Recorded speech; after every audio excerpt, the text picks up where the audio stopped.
guys like the new place? Hey guys, it's BigJackFilms here, and welcome everyone to our first live stream in a long ass time. It's been a while. If you guys can tell, we moved. I'm in my own apartment. In this case, I mean me and all of you guys who are helping me out. We moved into a new apartment. Brand new studio space, new living place in a really nice apartment, and it's been fantastic for us. We just moved in last week, and currently, you know what? I am having a very, very hard time opening this freaking thing. In fact, I'm just going to use, when all else fails and you can't open a can of Pepsi, you use a Dino Riders toy. How pathetic. But yeah, guys, we're in a new apartment. Hi, Ike Studios. Hi, Star Master. Hi, David. We moved into a new apartment. This was a big thing for us, and it's fantastic. We're gonna do a studio tour at some point, but I just wanted to basically start up live streams again, especially this month, because ad revenue is a little short lately, and now it's gonna be used to live in this damn thing. So, welcome everybody. Welcome, and I hope you like it. This is what you're gonna see so far. Got our Kong poster up there. We've got our gaming section and entertainment stuff. You're going to see a lot more coming out of this thing, which is great. So hope everybody's been well.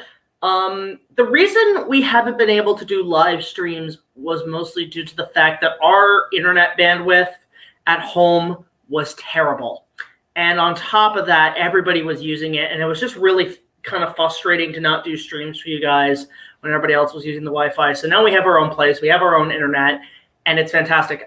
Anybody who lives in Canada, I'd recommend Rogers Ignite. It works the best. I've had no issues with it. And hopefully, if things work out, I might have some guests on board, some of which are pretty big. Like, I know me and D-Man Goji fan, or D-Man 1954 and I have been talking about doing stuff. But yeah, hopefully this is going to come in handy. In fact, I'm also talking with the Monsters Live broadcast podcast. They want me to come on board. So yeah, I'm getting up there in the ranks. But it's my own place. I absolutely love it. Like, it's totally my thing. So this is just a chance for you guys to ask some questions regarding the move, regarding productions, because we're going to really get back on board again. I have essentially the next few episodes pretty much planned and ready to go for the rest of the year. You're going to be seeing a couple episodes in October. You're going to see an episode in November, and you're going to see an episode in December. And that's going to be it for the rest of the season, and then we're going to move forward with the next one. And hopefully by 2021, COVID-19 might go away. We're on the second wave here in Canada, so not sure about the US. I think the waves are going to be depending on the countries, but usually these things are in trilogies. So the first one's not half bad. The second one is where it gets worse, and then the third is where we all win in the end. So this is part 2. This is our Empire Strikes Back at this point. So the next 6 months. So just prep for that. But I think we're going to probably pick up in 2021, because one thing I should let you guys know is that a lot of our productions have been, like big productions, have been delayed due to this thing. They've been pushed back a year. So some projects, you guys, are going to have to wait a year or 2 for them to come out. Like, one big unfortunate circumstance in relation to COVID was the Star Wars prequel trilogy, which I've been getting back to work on a lot lately.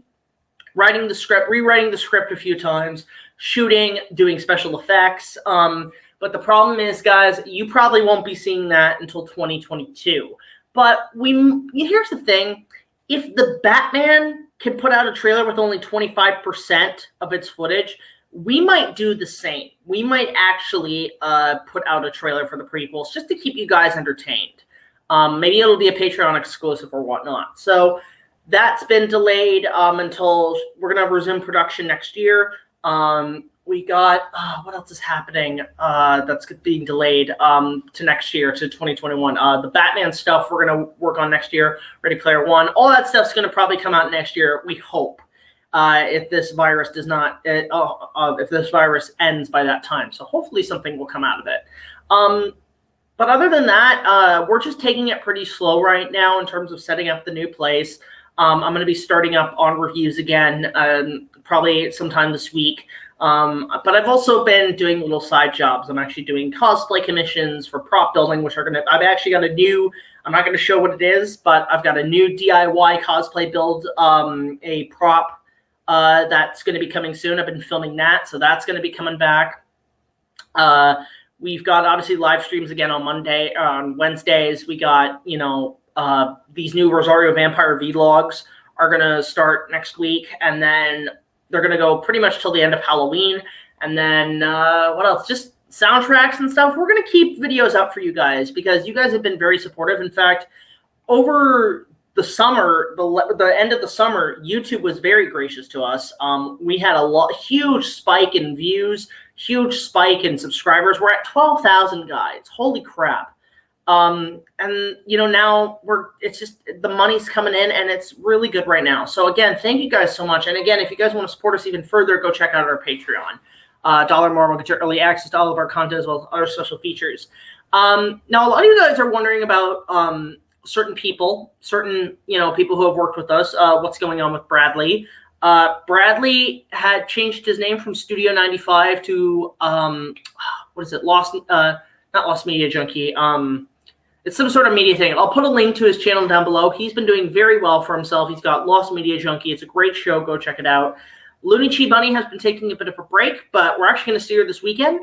And yeah, she's okay, guys. I know a lot of you guys have been asking about her, but she's okay. So there's that. And then just everybody else has just been kind of chilling during this time, which is not half bad. You know, like I think honestly, looking on this year, guys, I think we all needed a break from everything. And one thing that actually I will say about this move that I was very, very happy with was it allowed me to kind of take a break from social media for a bit, because literally when I ended packing for 3 days and I came back to social media and saw all the bad news, I'm like, how do people stay? So I've actually been, the media and stuff, I've just been ignoring. I haven't said anything. So everybody's boycotting the Milan, which I knew that was going to suck from the beginning. The Batman trailer looks amazing, but Robert Pattinson's got COVID, which sucks, and it's halted production again. It's just bad news after bad news. And you know what? We need a bit of positivity in these times. We need a bit of lightheartedness and a bit more comedy and stuff. So that's what I'm here for, just to entertain you guys, which there's going to be a new BigJackFilms review this Friday. We actually got 2 done in a row, which was fantastic, and we're going to get going on the next round. But things are picking up. So again, guys, a big thank you all so much for helping us out in the last few months and being patient with us, because there's just so many projects we have on the go, and now we're getting back into it. So while we're at it, let's ask some questions about the show, about essentially our what's happening lately. Any questions about our Legend review? Because our Legend review, guys, that was a huge project for me. It was mostly a one-man crew, again, because of COVID, but I had help online and everything. I had help from voice actors, Thomas, Harold of Vortis, which I'll put his channel in the link down below, was a huge help voicing Darkness, which I hope you guys enjoyed the plot of that, by the way. If you have any questions about how I did some stuff, let me know. The reason that review came about was because I do consider that film my favorite movie of all time. Well, not my favorite movie. What am I saying? It's like midnight and I'm tired. So it is one of my favorite films, hands down. The first time I saw it, I fell in love with it. And essentially, I just wanted to talk about it. And over the past few years, as I've watched it more and more, I realized there's more to tell with this. You know, like, where's the sequel to Legend? You know, Tom Cruise is doing Top Gun Maverick, and I don't know what's going on with that movie, but why can't we get one to Legend? So I decided I'll make one. Another reason why I did it was because for Anime North this year, I was going to cosplay Jack from Legend. And the reason somebody requested me to do it because they said, your hair looks like Jack from Legend. I'm like, you know what? I'm going to do that. So that cosplay was very easy to do. But then I thought, you know what? Why don't I do something with this? So we filmed it. We used it. It was great. And all those orcs and stuff were like really good. Like actually all the goblins and stuff, that was actually me That was me in all the shots on green screen, and it really pushed essentially my computer to its limits with the layers of effects being done. But it was basically just shooting it on green screen and changing out the costumes here and there. It was really fun. And I basically kind of took inspiration from Ralph Bakshi's Lord of the Rings, where all the orcs are all like different variations in kind of red color, which I kind of like with the minions of the Dark Lord. I think that's actually going to be what we're going to do from now on, because I do like Ralph Bakshi's rings. So, could I review Dinotopia? I never grew up with Dinotopia, so I don't think that's on my to-do list. I'm glad Legend didn't have a sequel. They probably would have ruined it. No, I mean, give it to me and I'll do something with it. Like, for example, I want to see Jack as an older man, king. Maybe Lily's dead, and, you know, you obviously can't get Tim Curry back, so how about Legend, Son of Darkness? That's what I would do. Psycho is 60 years old today. Oh, wow. That's a movie I wouldn't mind. Like, some of Hitchcock's movies at some point I will talk about. Not now, but because we pretty much got all of our episodes planned for the rest of the year. But we're definitely going to pick up again next year.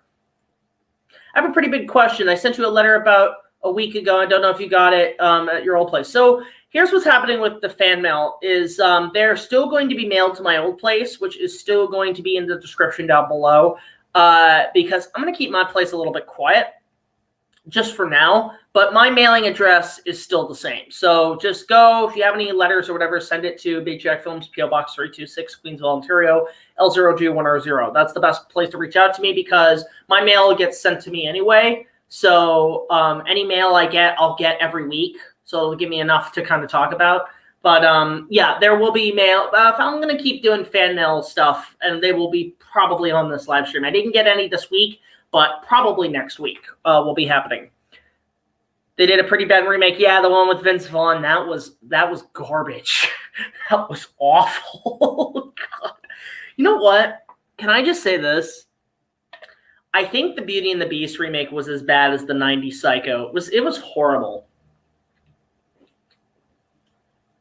Honestly, I just want a version of Legend that uses a longer version, but just do a combination of both cuts is what I would like to see. Because there's some stuff in the American cut that's not in the director's cut, which I forgot to mention.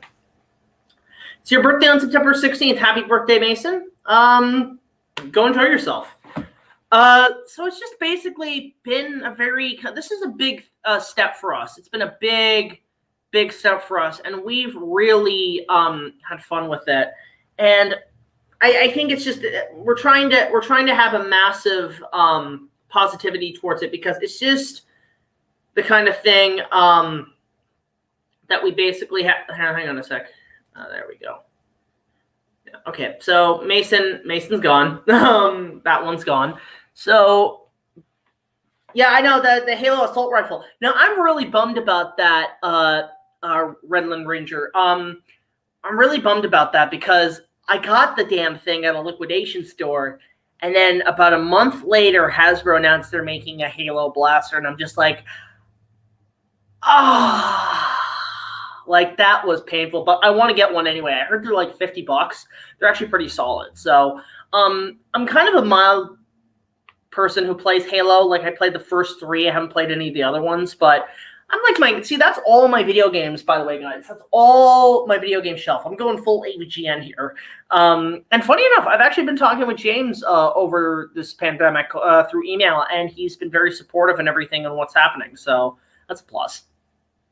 Hey, Jack, back. I want to thank you for making a cameo of me in 1 Million Years BC review. Yeah, Inuyasha Dinosaur 101 makes a cameo in the episode. Guys, go subscribe to his channel. You guys can check that out on Friday. But it is available for people early on Patreon, so you guys can see it a couple days early if you donate just $1 or more. You have the ability to see the episode early. The Flintstones turned 60. Wow. You know what? It's funny too. Like, I kind of want to talk about the live-action Flintstones movie because personally, I really like that movie. I really enjoyed that one. And you know what? Rock Vegas, for how weird and fucked up and acid-inducing it is, that is actually a fun film as well. Like, I mean, the bad guy's Thomas Gibson, and he's great. Like, I love Thomas Gibson. I want him to be Batman at some point. I've been doing Call of Duty Black Ops Nostalgic lately.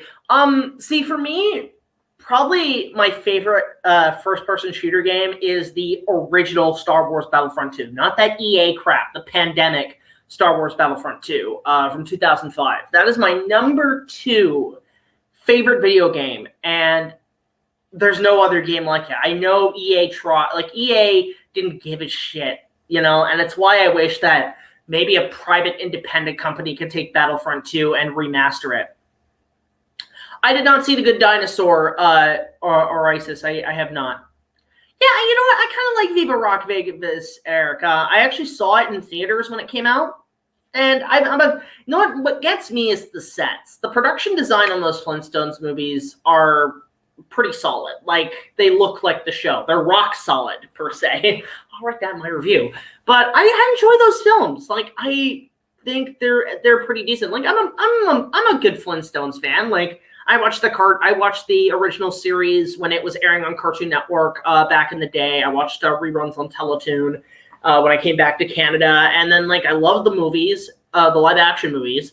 And I really like A Flintstones Christmas Carol. That's one of my favorite adaptations of Charles Dickens' novels. So I've been a Flintstones fan since my whole life, but it's very mild. Like, I rather prefer the live-action movies for my Flintstones kick. That and the Fantastic World of Hanna-Barbera ride that used to be at Universal Studios. My favorite video game, you will find out when I review it next year. That's going to be one of the big reviews of next year. All right, yeah, cool, Huey. I'll be looking forward to that, guys. Go check out Huey TOONMORE's channel. Link. I'll put a link after this stream. He could really use the support right now. I think we could all use support right now. I think that's one of the things right now. Like, if there's one piece of guidance I could give during this pandemic to any YouTubers, especially the small timers, since nobody's in work right now, now is the time to really focus on YouTube. Because let's be honest, guys, given the way things are right now, the internet is where the future is going to be for employment. So anybody who wanted to be a YouTuber and everything, I would say, jump on the train right now and get yourself out there as much as you can. Invest it while you can. I've invested, and I've gained so many followers. Like, I never thought I would hit 10,000 subs, and we're at 12,000 now. So again, thank you guys so much. It was just crazy to kind of do that and, kind of like get to that point. And now I'm getting higher and higher. Like, I'm actually, who am I outranking currently? I have no idea, but I'm pretty close to getting up to like Tony Goldmark size of followers, which is great because I love Tony. Tony's great. I've talked to him a few times. Really nice guy. Interesting thing found, unreleased full soundtrack. Yeah, I know about the unreleased soundtracks. There's also here, because the thing is, Sailor Moon was actually dubbed here in Canada, in Ontario, Mississauga and Toronto, mostly, the original dub. And, the voice actors, who I'm actually friends a lot with, like I'm friends with the majority of the cast, some of the nicest people I met at cons, they do a lot of events and everything. And they have a live orchestra that they perform the Deke dub, which I want to see. That sounds fantastic. And one thing I will say, guys, I can't basically talk about it right now, but there might be a potential event in Toronto that I might be attending that I'll be actually hosting. I can't say what it is right now, but it is in the works. And it will be, let's just say it's a screening of a film. And that's all I'm going to say. Don't guess, don't do anything, but I might be doing that. I've been in talks with the theater, and I will be making an announcement when it happens. So there's that. Did you ever see the live-action version of Sailor Moon? Yeah, I mean, like, I've seen bits and pieces of it. It looks okay, but I would rather see a Hollywood adaptation, like, not Michael Bay, but like sort of an Avengers-sized Sailor Moon movie. Thoughts of you having personal characters gifted by you on the show? I don't know what to do with it yet, Inuyasha Dinosaur 101, but when I find a chance, I will let you know. Goodfellas is 30 years old. Can I be honest? I've never seen Goodfellas. I know Joe Pesci's going to come in and kill me right now. No, I've never seen Goodfellas, unfortunately. I cannot say Ace Video Store. I cannot say. I got to keep it kind of NDA until we are green light to go. It's kind of in pre-prep right now. We're kind of finalizing what we want to do. But it could be a chance that I could be hosting something. So there's that. Hi, Roadshow Films. Good to see you. Thoughts on the Michael Bay Transformers? If I can give a quick version, I like the first one, and I like the third one. I hated the second one, and I have yet to see 4 and 5 and Bumblebee. I heard great things about Bumblebee, though. I remember seeing the second Transformer. I remember the first Transformers I saw at the drive-in, and you know what? That's what I consider them. They're drive-in movies. They're up there, like, movies like the Pirates of the Caribbean films, the Marvel movies, and the Transformers. They're all drive-in movies to me. These are movies that you can go experience on the drive-in and get your kicks.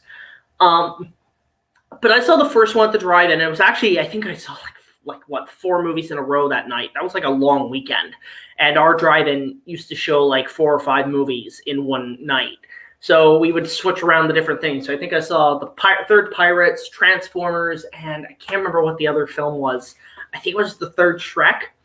And I hated the third Shrek. But, you know, Transformers, like the third Pirates was great. The Shrek 2 was awful, and Transformers was pretty solid as the third film that night. Transformers 2 I saw in theaters, and I hated it. I absolutely thought it was garbage. It wasn't just the writing and the script. It was also the CGI. I'd never seen such horrible CGI in a big-budget film like that. Like, that was garbage. Like, they didn't feel, the problem was the Transformers didn't feel smooth. They felt like jerky, like kind of stop motion jerky, but not in a good way. It felt like there were too many frames where it just felt really weird and awkward.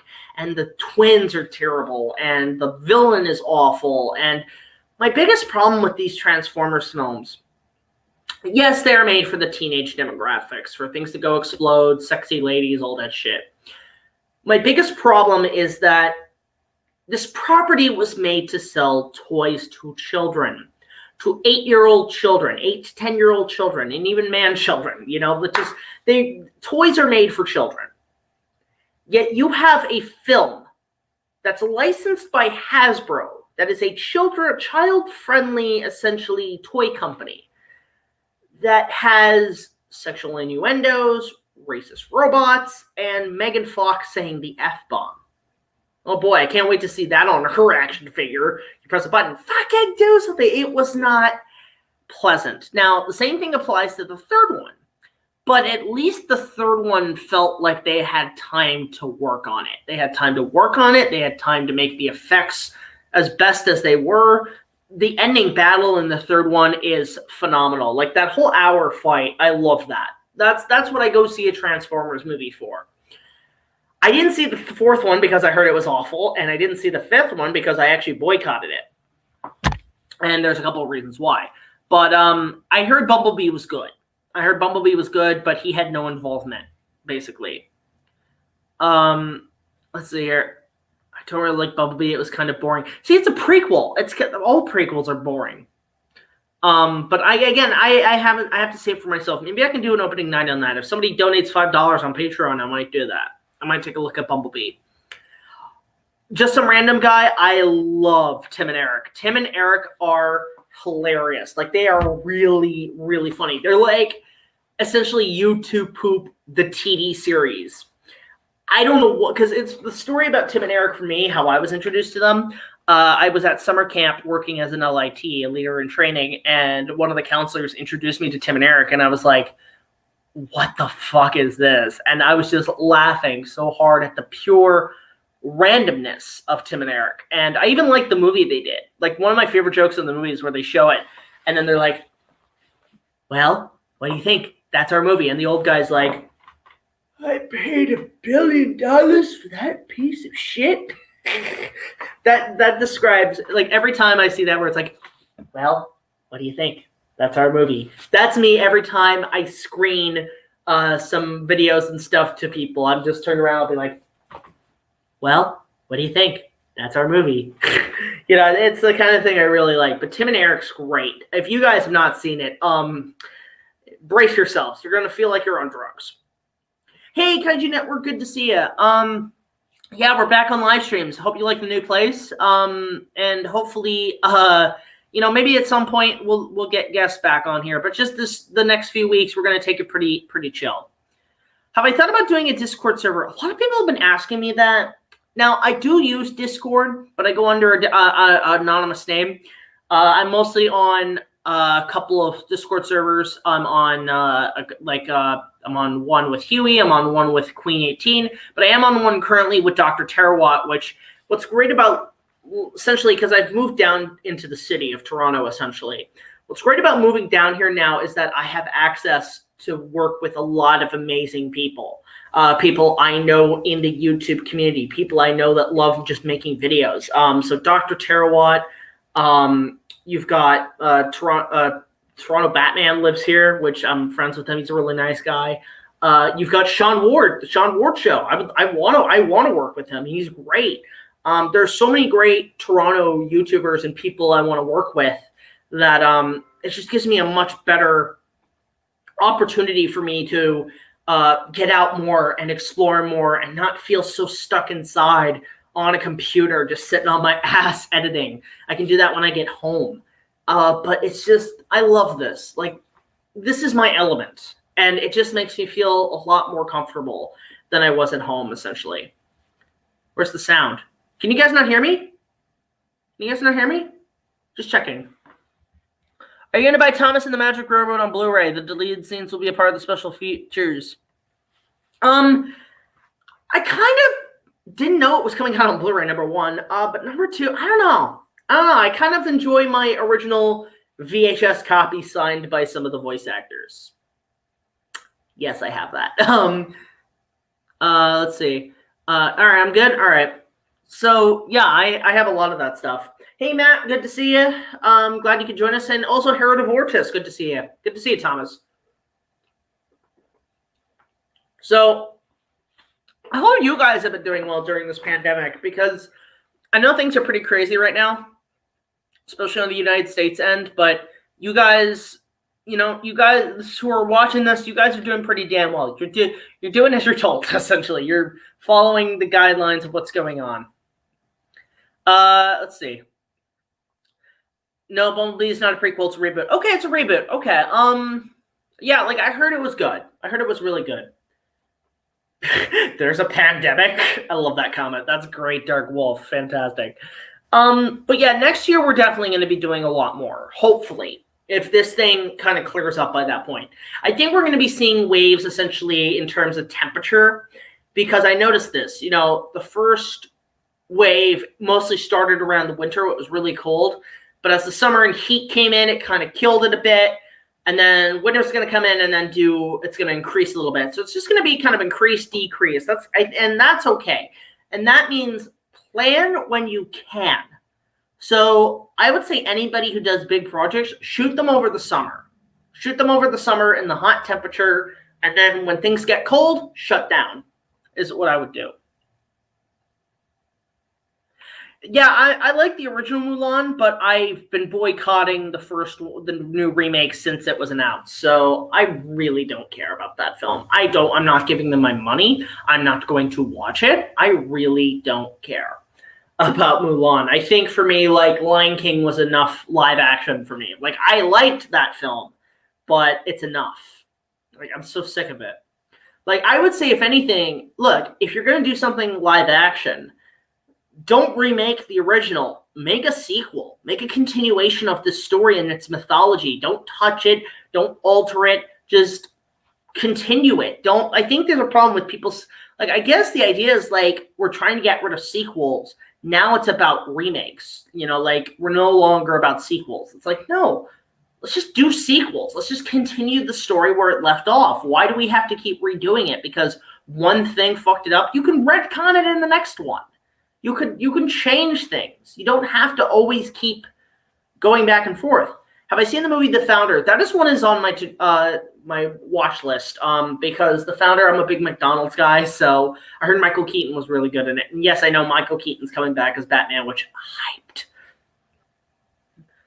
Yeah, they're not going to make Mulan 2. The second Mulan 2 wasn't even that good. Kirk Cameron is the Lord of the Darkness in my Legend remake. Yeah, you sent me that art, man. That was hilarious. So that's all going on. Oh man, we're a half hour in. Holy shit. Yeah, I know it's a bit late, guys. I just wanted to do this actually tonight because tomorrow I'm gonna be very busy, so I won't be able to have time to do a daily stream as I normally would.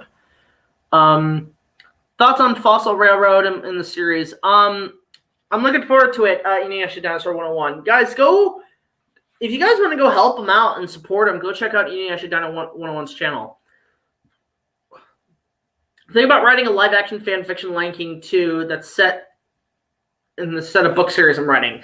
I thought if they ever did do a live-action sequel to Lion King 2, that the elephant graveyard we saw in the first one, that kind of looked... When I saw the film, I was like, why does that look like Zira's castle from the second one? So maybe it was meant to set it up, but I think that's what they would go for a sequel. Have you ever want to meet Robert De Niro? Oh my god, yeah, I would love to meet him and ask him about like how he would feel about playing Carl Denham, because that was the rumor for a while. Will I review Thomas and the Magic Railroad in the future? Maybe someday. Again, we're actually going to change some stuff on our Patreon. Everything's going to be the same, but we're thinking for people who want to sponsor the show and request a Big Jack Films review, we're actually going to maybe have the donation on that level be a lot higher, because at least then it's where we can work for a substantial amount of money, essentially. So who knows? Watch Taxi Driver today. Pretty good. Definitely see the connection to Joker. Yeah. Joker was basically Taxi Driver meets Batman '89 as I saw it. Excited for Camp Cretaceous. I'm not really have been a fan of Netflix's animated stuff since Kong King of the Apes. But I don't know. Let's see what they do. The dinosaurs look nice. Not much for the people, though. I would have rather before they did a live-action series if they had done it on par with, like, The Mandalorian, is what I would have liked to see with the Jurassic Park series. Dominion I'm looking forward to, because I am counting on the next one to fix the problems with the first one. Warriors come out to play. Yeah, is that that's Dune, I think. Would I meet Kate Winslet? Yeah, I would meet her. I've met, actually, surprisingly enough, guys, I've met a few big-time celebrities. I was at Toronto International Film Festival one year, and I actually met Naomi Watts, who signed my Kong extended DVD. She was very nice. And then I also bumped in, but okay, you guys are not going to believe this. I bumped into Ewan McGregor at the Toronto Film Festival, and he just kind of just came along. I was like, oh, hey, Ewan. He's like, oh, hey. Nice guy. I've also...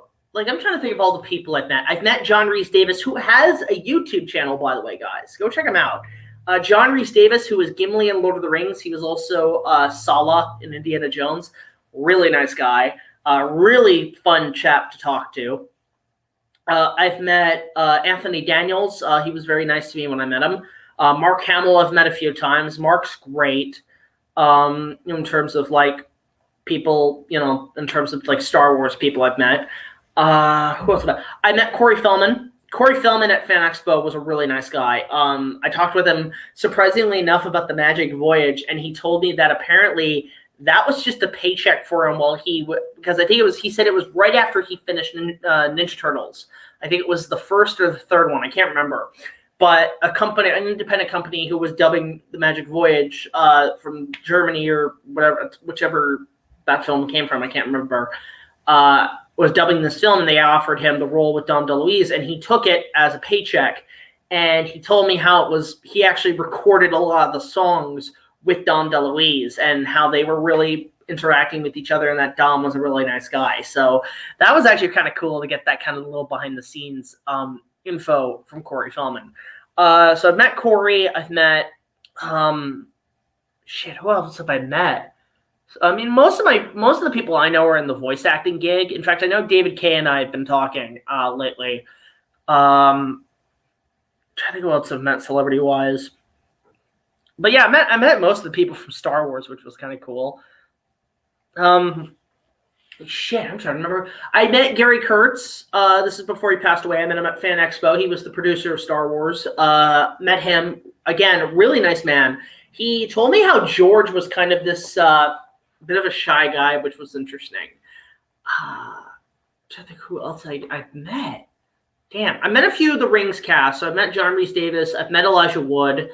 I've met Billy Boyd. I've met Sean Astin. I haven't met Dominic Monaghan yet. So I've met three of the four hobbits, essentially. Oh yeah, I met Peter Cullen. Peter Cullen was really nice to me. Really nice guy to talk to. And I met the late Renee Arbojonas, who was Roy Bagley in Kong. If there was celebrity, okay, if you want to know which celebrities I would love to meet Peter Jackson, love to meet Steven, love to meet George, love to meet Rick Baker, love to talk to him about stuff. I'd love to meet Jeff Bridges and Jessica Lange. Those are kind of my go-to celebrities I would love to talk to in terms of celebrities. They're the ones, because they're all in my favorite film, which was kind of cool. You met Odo. Which one was Odo? Was I can't remember. Was it the chef from Little Mermaid? I think I know. No, that's Louis. Do you think any King Kong movie should have won Best Picture? Just the original. I'm really surprised that the original got snubbed the Academy Awards back in 1933. Again, they weren't really, interested in that kind of stuff. Did you see the Gohan verse? Don't know what the Gohan verse is. Is that some 4chan crap? I don't know if it's some sort of 4chan story. Thoughts on Lucy's official design?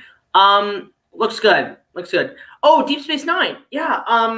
Okay. Yeah, he was in Deep Space Nine. Okay. It's funny. My uncle. I don't know if I've ever told the story, but my uncle actually had worked on a Star Trek show that was shot in Toronto back in the 90s. It was a spin-off series by Gene Roddenberry. It was called Earth Final Conflict, and I believe it takes place in the Star Trek universe. But he worked on that show as a location scouter. And I did visit the set of Earth Final Conflict, and I got to see the set, and it was a very alien planet set and on a soundstage. And as my memory serves me correctly, it reminded me a lot of Felucia from Episode 3, Star Wars. And it was a very interesting set to be on as a kid. I was like, oh, that's cool. Hey, Jackson Knight, good to see you. And no, I'm not doing a movie collection vlog tonight. I just wanted to do a live stream to let you guys know where I've been and that we're coming back. Yeah, Huey, Inuyasha Dinosaur 101, he's doing this really cool project currently. You should check him out. But yeah, my uncle had worked on Earth Final Conflict, and I visited the set. It was a very alien planet. It was very basically, you ever seen Honey, I Shrunk the Kids? And when the kids are in the giant, spoon of cereal, and the cereal looks very styrofoamy. Imagine that, but take the colors and make it look like Fruit Loops. That's what the set looked like. It looked like we were surrounded by giant Fruit Loops, essentially. The uncle was, he has since passed away. He passed away, I think, about 10, 15 years ago. But he was really close member of the family, but he had worked on Earth Final Conflict. Really? Okay, I need to watch the show. I've only seen a few episodes, but let's see. Sean, this may sound petty, but I'm begging. But if you ever do a video on The Last Unicorn, please let me be involved. Absolutely. I've got a few people who have been asking me about that. You've been one of them. I've had my buddy Mega J Retro wants to do a co-review with me on it. But definitely we'll talk to you about it as well. Would you audition for Survivor? The show takes applications from Canadian residents. No. I grew out of that phase. Survivor is like The Simpsons. It's been going on for too fucking long. It needs to stop. They need to do something different. I'm really sick of Survivor. I quit. I quit fucking 15 years ago watching that crap. It just got stale. It got old. And it got really annoying. And it's just the same goddamn shit every time. Nothing new. It was produced after his death. Okay, so was it like a prequel to Star Trek? Did it take place in the same universe? If I may ask you, do you have any advice for people who want to get back to do a review series, because I want to get back into it? Basically take what you have or what you had done, let's say you retired it, and just up the ante a little bit. Make it a bit more higher quality. Make it a bit more professional. Maybe look into your editing skills and how to improve them. I remember my early reviews were terrible, and the music, I know a lot of people deal with when reviews where the music's too loud. The music's too loud and you can't hear your audio. I know a lot of early reviewers had that problem. Like I watched tonight Some Trick About the Camera's review of Star Tours, and that was one of his earliest episodes, and the audio, unfortunately, I'm sorry to say, that was terrible. Like, honestly, he's improved since, but it's still a funny review, but like just there's a lot of stuff in the audio that's just complete and utter garbage. Favorite Halloween treat? I almost said tweet. It's either got to be chocolate bars, like O. Henry's, Snickers, Hershey's, or sour candies. I'm a big sour fucker. What can I say? I'm a big guy who likes the sour candies. Possibly influenced by the classic science fiction story To Serve Man. Should any toy company making a Kong from 1976 or 86, which accessories would you have? For a Kong 76 figure, I would want basically a giant snake for an accessory, Dwan, the different costumes of Dwan, and a helicopter. And then if you want to put a stand, you can make it have the World Trade Centers. That's what I would build. I know there are independently made figures of Kong 76 that I actually kind of want. So I got to reach out to somebody the guy who does it and say, hey, I want one. I know there's a guy on originaltrilogy.net who's doing a sort of a 35 millimeter-esque looking print of Kong 76 in 4K. But I got to figure out how to obtain that.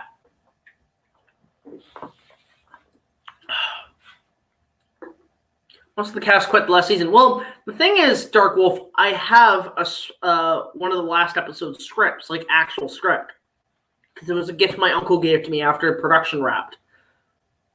Yeah, no, I've got a few. I see people say you've got good ideas. I'm like, yeah, they should be paying me for this shit. Can I make a suggestion for the King Kong series? You should make one about Lego versions of King Kong. Funny enough, I will say this, guys. I've been kind of tinkering with the idea of getting back into Lego animation again. I have been investing in doing some sort of Lego Kong project. I can't say what it is, but it's going to be slowly worked on, and things will come out when they're done. But at some point, yes, I'm thinking Lego Kong is definitely on something to do. Do I have the NECA King Kong figure? No, not yet. I can't afford it. Unless somebody wants to send it to me as a gift or, through fan mail. That always works. I'm always appreciative of that. In your opinion, what does Lucy remind you of? Reminds me of Kagome a little bit. I believe. I'm not 100%. I can't remember which one Lucy is. Going to review any 1950s B movies. At some point I might. Since I'm now talking about Ray Harryhausen on 1 Million Years BC, I'm probably going to cover a couple more of his movies down the line. Not 100% when yet, but that will definitely be on my to-do list. Well, this month is my birthday. Happy birthday, Kevin. What was my favorite cartoon as a kid? Oh, that's a toughie. That's a toughie, Noel. Canada-wise, it was, do we count anime? Because anime I could name a bunch, but basic cartoons. The cartoons I used to watch, I loved Rugrats growing up.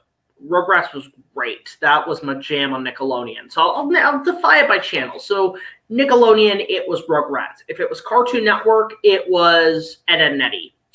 Ed, Edd n Eddy was such a brilliant show. And funny enough, it was Canadian. Yet we only got the first season when it aired. How stupid is that? We didn't get the rest of the show. It was because my guess is it was Cartoon Network that made it, but they went to the productions to Canada because they were cheaper to afford.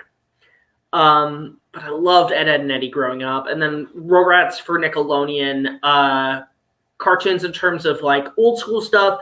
I was a big Looney Tunes guy growing up. I was a big bit of a Tom and Jerry fan. I remember Cartoon Network, they had a whole week of nothing but back-to-back reruns of all the Tom and Jerry cartoons, and I watched that whole week.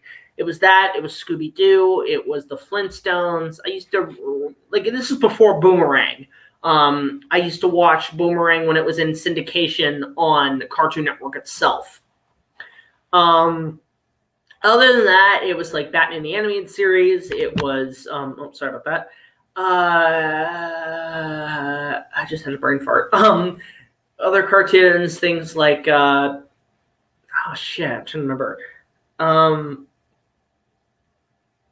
mean, I grew up with Gumby a little bit. Gumby was something I used to watch. I grew up with the 90s Johnny Quest cartoon, Thundercats, Ronin Warriors, a lot of reruns because a lot of the stuff came out in the 80s. In terms of anime, it was like Tenchi. It was Dragon Ball Z, it was Sailor Moon, it was Inuyasha, Gundam Seed, Rosario the Vampire was later, but on TV syndication, it was Ronin Warriors, Tenchi Muyo, Yu Yu Hakusho. Didn't watch One Piece. That was past my time, and I thought it was really bad. I think it's because I watched the 4Kids dub. There was Hamtaro. I watched a little bit of in my teenage years because I was just going through a huge anime kick as a teenager. There was Yu-Gi-Oh! I did watch the original Yu-Gi-Oh! Was never into Pokemon. Beyblade I watched a lot of. Beyblade was great. But yeah, cartoons were very kind of all over the place for me. Like, it's weird with Canada. We were obsessed with Muppets. We were obsessed with having our own Muppets. Like, all these different shows. Back in the 90s, we had, like, Dudley the Dragon. We had Whimsy's House. We had fucking Groundling Marsh, Kitty Cats, Nana Land, which people apparently say is like a cult classic now. But we were, apparently Canada was just huge into puppets back in the day. I don't know why. I don't know. Maybe Jim Henson was just up in the ratings and we need our own Jim Henson. I'm like, okay. Which was weird. Favorite look of Kong, says Leon's Movie Corner. Love your videos. Keep it up. Thank you so much. My favorite incarnation is really a tie between the original and 76. I like what Peter Jackson did of him being a gorilla, but with me, with Kong, you have to have two attributes. He has to be a gorilla, either bipedal or on all fours, but he has to be scary. And you have to have him scary and not feel bad for him until the very end of the film. I think one of the biggest traps all these recent Kong adaptations have, they make him too sympathetic too early. Because the idea with the original, he's always this monster. He's always this monster that just grabs the woman. You don't know why he likes her, and he goes up and up and up. And you're not supposed to accept that he likes her. But then when he's on top of the building and you realize he's protecting her, and it's like, okay, he actually is a thing with the soul, and then, oh crap, I was wrong, and then by the time planes shoot him, it's too late. And it's something where each adaptation just does the same thing. It's too sympathetic. My Kong was meant to be sympathetic, but also unpredictable. You're not supposed to know what he's going to do, like a real animal. So when he's angry, you don't see it coming. And you're just like, oh shit. But really, the only time you can kind of read the expressions of animals is if they're emotionally sad. But if they're angry or if they're intimidated, you never know when they're going to strike. Like, when I did research on Kong for my own, writing the script, I actually did visit the Toronto Zoo a few times. I just spent like hours studying the gorillas at the Toronto Zoo. And I would just sit there kind of thinking, what are they thinking in that moment? And all I think is they're thinking, God, fucking humans, why are you guys doing this day? That's like their attitude all the time. But there's those times when you see them being intimidating, they get intimidating. In fact, I actually learned gorilla vocals, and I went to the zoo last year when we did the Lion King episode, and I tried some vocals. I was in a nice little corner, not too loud, where the public was, where they're banging on things, which I hate them doing that. I hate it when kids bang on the glass to get the animal's attention. Like, that's a really dumb thing to do. But I just sat in a little area where it was between a fence, a wooden fence, and the fence of the gorilla paddock. And there was one of the gorillas laying there, one of the big ones, and I just kind of got down to his level. And the trick is to get gorillas to really pay attention to you, you have to be super quiet. And you just got to kind of mind your own business. Don't stare at them, don't look at them in the eye, and just kind of get down to their level. So I would just like scratch my arm. I would, I would occasionally bring something to munch on, just like a vegetable or something, just to get into that feel, like, of, what it's like to be at their level. And it's pretty chill, honestly. Then I would start doing the vocals. So, there's like things like, which they do a lot. And there's like, breathing. And I actually got attention of one of them. And like, I was just doing that, the communication. And the gorilla just did this. He just kind of like, if the fence is here, he was just like, and he just looked at me. Complete silence. And I was kind of like a little shooken. But he gave me this look like, I know what you're talking about. I know what you're saying. And good on you. You're trying to get down to our levels. You have my attention. So part of me wants to do that again. Like actually kind of really get you. Like, because now that I'm closer to the city, I'm actually closer to the zoo. I could probably go and visit the zoo whenever I want and just kind of chill with the animals for a bit. That'd be kind of fun. So there's a little story for you tonight. Are you going to do a let's talk on the delay of Godzilla vs. Kong? Clark, a lot of people have asked me that question since I did my review with Isaac. That was a joke. That was a skit joke. Improv comedy. I really don't want to talk about the film until I see a trailer. So let's just put it at that. Have I seen Rampage? Yes, I have. I've done a review on it. Dark Wolf, you can check it out. It's on the playlist of, I think, Season 4. Season 4 or Season 5. I think it was the start of Season 5. So courageous. I know, like, that's the thing. Like, I'm really good with wild. Like, I've worked with my fair share of wild animals. Like, I've ridden an elephant. I'm not going to lie. Just imagine me on an elephant going into battle. I've worked with massive pythons. Like, I've worked with a massive python that was probably would have swallowed me whole, but nudged me like a house cat. I've worked with a white tiger cub. White tiger cubs are so cute, by the way. And I essentially worked with an American alligator. And the story behind that is that there's a reptile zoo. This is kind of, I guess, the last story I'll tell. I used to work at the reptile zoo in Toronto, or in Vaughan, or whatever, right? And there what we usually did was I was a janitor. I mopped the floor and stuff. I had to build my resume somehow. And what we would do is early in the morning before we open, we'd actually let some of the animals out to essentially stretch their legs. And then what happened was, it's like, for example, one day I'm mopping the floor and there is a 10-foot python coming towards me. And I'm just like, okay, this thing's going to eat me alive. So I'm just mopping the floor. He goes right to my leg and starts nudging me like a house cat. And I looked down and I was like, that is the most terrifying but most adorable thing I've ever seen. But then the second last day I was there, before I retired, 2 days for retirement, that cliche, I'm not kidding. My boss had told me, hey, we need you to come help the boss out in the gator pen. I'm like, okay, did you guys sedate the gators and put them in the cage? They're like, in a crate? And they're like, no. I'm like, what do you mean? You can't possibly work in that facility with 5 American alligators. And they're like, oh, no, we fed them ahead of time. We drained the water. We just need you to sweep up. I'm like, did not know that was in my job description.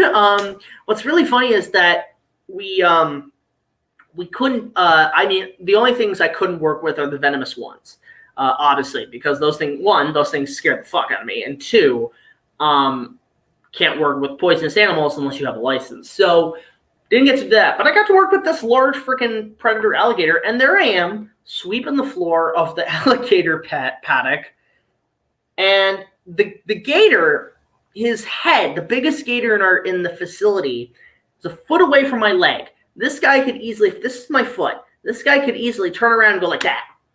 Easily. But he was so full he didn't do it. So there I am sweeping.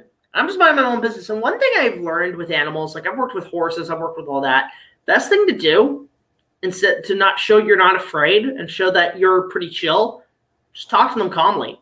So there I am sweeping. The gator's there, and I'm just like, what's up? You know, and I just talk to them. Obviously, they don't know what I'm saying, but it's just good to kind of get to a level where you can just be chill and not be like, oh, God, a gator! Oh, God, run, hide your children. Go hide your kids, hide your wife. Is pretty much the best way to go about that kind of situation where if you're near a wild animal, just stay quiet, stay calm, breathe, and just don't even look at the damn thing. Because if you make eye contact, it'll see you as a threat. That's always been the rule. So that's just me in my jungle adventures. I've worked with my fair share of animals. So there's a story for you. So anyway, guys, I think we're going to cut the stream short. I just wanted to do one just to let you guys know that we're still here, that we're back in business. We're going to try to get things back up and going. We're going to come back next week to the live stream, and hopefully you'll have some fan mail for us. Again, guys, a big thank you for being patient for us. Thank you for 12,000 subs. Go check out our Patreon. Just $1 more will get you early access to all of our content as well as other special features. And, of course, you know, if you want to mail us stuff, gifts, donations, questions, you can so by going to this address, BigJackFilms, P.O. Box 326, Queensville, Ontario, L0G100. We'd love to hear from you. And a big shout-out to the following. LUNACHI Bunny, go subscribe to her.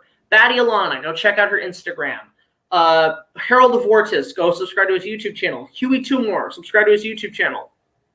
Please go help them out. I really appreciate y'all supporting them, especially LUNACHI Bunny. She could really use the support. And also, you know what? I'm going to add one more to this. If you guys don't know, I'm actually friends with the Funimation voice actor for Android 18 on Dragon Ball Z, Meredith MAULDIN. She just started a YouTube channel that is actually starting up her music career. She's going to get her music out there. So I will leave in the description down below. Go subscribe to her. Tell her I sent you. She's a really good friend. She's actually been very supportive of our work.